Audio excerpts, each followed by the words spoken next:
কেউ হক কথা বলবে না। বাংলাদেশের একজন শায়েখ 14 জন মারা গেছে,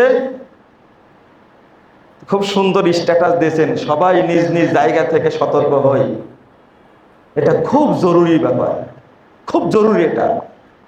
কিন্তু এক খবিস ঢাকা বিশ্ববিদ্যালয়ের এক শয়তান মুয়াবিয়া রাদিয়াল্লাহু আনহুকে যে নোংরা ভাষায় গালি দিয়েছে, এই ভাইরাস শায়েখগুলো একটা কথা বলেছে, একটাও বলেনি। ফলোয়ার কমে যাবে, যে ইনকাম কমে যাবে, বলবে না, বলতে হবে আমাদেরকেই, আমরাই বলবো ইনশাআল্লাহ। আমাদের যায় আসে না, আমরা বলতে পারি। অথচ গালি দেওয়ার কাজ ছিল এই শয়তানটাকে। ডাইরেক্ট বলছে মুয়াবিয়া এক শয়তান। মুয়াবিয়া একজন সাহাবী, ওহি লেখক, তিনি তাকে গালি দেয়। আপনার কিছু মনে হয় না? আরে আবু বকর উমরকে গালি দেয় তাই কিছু মনে হয় না। বরং আপনারা যে ইমামকে দিয়ে খুতবা দেওয়াইছেন গত দিনে চলন্ত অবস্থায়, এ আলামিন মসজিদের মেম্বারে দাঁড়িয়ে খুতবা দেয় একজন রাফেজি, পাকাপোক্ত শিয়া একজন। এর বিরুদ্ধে কেউ বলবে না, মুজাফফরকেই বলতে হবে। আমি বলবো যে এই যুগে যখন আলামিন মসজিদে দাঁড়িয়ে যেখানে সালাফি মানহাজের খুতবা হয়, যেখানে এক সপ্তাহ আগে ইরানের খমিনির পক্ষে এই অপবিত্র খমিনির শয়তানের পক্ষ নিয়ে যে বক্তব্য দেয়, তাকে ইমাম হিসাবে মোহাম্মদপুরে খুতবা দেওয়ানো হয়, আমাদের বক্তব্য কাজে আসবে না আপনাদের কাছে? এটা সম্ভব না, এটা সম্ভব না। কেন? একটা মুসল্লি তৈরি করতে, মসজিদ তৈরি করতে অনেক সময় লাগে। সারা বাংলাদেশে অনেক মসজিদ দখল হয়ে গেছে, অনেক মসজিদের তালা ঝুলানো আছে, মানুষ সালাত আদায় করতে পারে না। সারা দেশে তথ্য নিয়ে দেখছি কারা মসজিদগুলো বন্ধ রাখছে। সেখানে ওই মসজিদ খোলার জন্য একটা খুতবা দেন দিত, মসজিদ পুড়িয়ে দেয়। কোনোদিন তো দেখলাম না।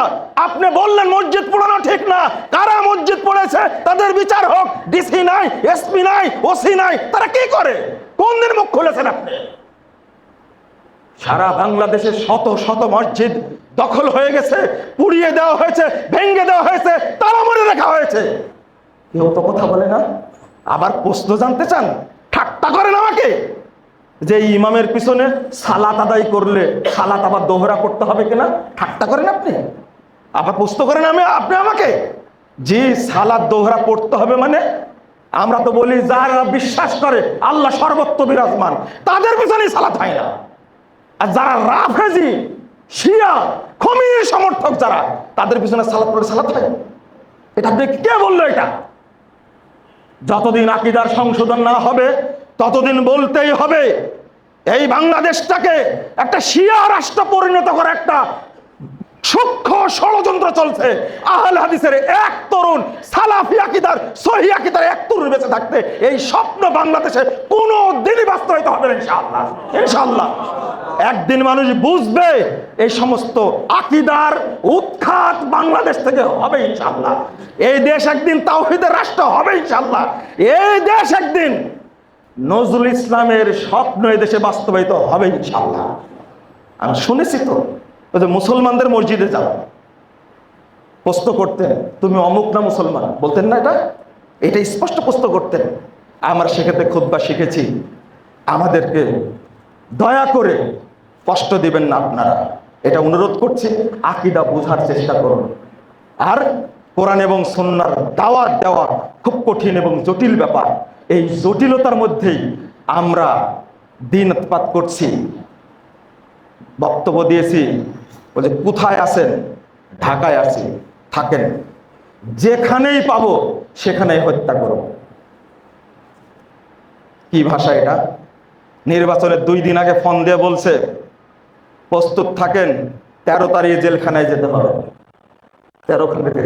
12 তারিখ নির্বাচন হয়নি, ফোন দিয়ে বলছে আর একদিন তুমি খমিনির বিরুদ্ধে কথা বলেন, পরের দিনে মাটির তলে পাঠাই দেব। কি ভাষাগুলো ব্যবহার করছে! আর যারা নিরাপদ দূরত্ব অবস্থান করে তাদের কোনো কিছুই হয় না, সুখে জীবনযাপন করতে কোনো সমস্যা হয় না, ওরা সুখেই থাক। দুরন্ত মুফতি উড়ন্ত ফতোয়া দিয়ে দিগন্তে বিলীন হইয়া যায়। এটা ডক্টর মুস্তাউদ্দিন সাহেবের কথা। আমরা দুরন্ত মুফতি না, উড়ন্ত ফতোয়া দিতে পারি না। আমরা যা বলি পরিষ্কার বলি, কোরআন এবং সুন্নাহর ভিত্তিতে বলি। যদি মাজাই বল থাকে কেতাব নিয়ে বসবেন, যে কোনো সময় আসবেন ইনশাআল্লাহ। জাযাকুমুল্লাহ খাইরান ওয়া বারাকাল্লাহু ফিকুম।